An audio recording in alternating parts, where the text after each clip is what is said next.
నేనొకటి చెప్పనా అండి? బంధం నిలబడాలంటే ఒక్కొక్క టైంలో మనం ఎప్పుడూ ఇలానే ఉండాలి అనే ఆలోచన పక్కన పెట్టి, అందులుగా ఉండాల్సి వస్తుంది. చెవిటివారిగా ఉండాల్సి వస్తుంది. అలానే ఎక్సెట్రా, ఎక్సెట్రా, ఎక్సెట్రా అండి. బంధం నిలబడాలంటే కొన్ని కొన్ని వదులుకోవాలండి. అలా వదులుకుంటేనే ఆ బంధం నిలబడుతుంది. 10 కాలాల పాటు మనతో ఉంటుంది. అంతేనా అండి?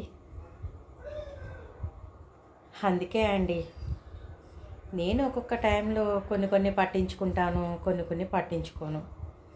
కంటికి కనిపించినా మనకి కనిపించదు అన్నట్టు బిహేవ్ చేయాలి.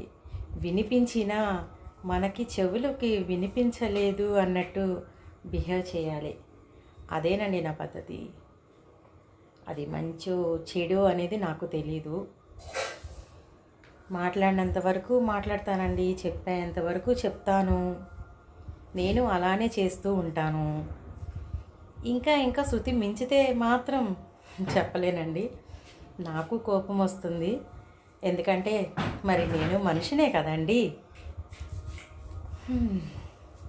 అందుకే అండి. కానీ ఏది జరిగినా, ఎలా ఉన్నా ఎప్పుడు నవ్వుతూ ఉండాలి. 10 మంది కలిసి ఉండాలి అని ఆలోచిస్తానండి. నాకున్నది బ్యాడ్ హ్యాబిట్ అదే అయ్యుండొచ్చు.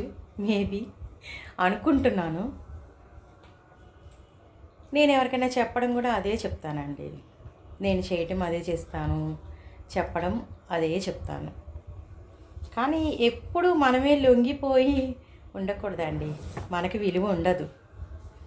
ఒక్కొక్కప్పుడు కూడా మనం కొంచెం బెట్టు చేయాలండి.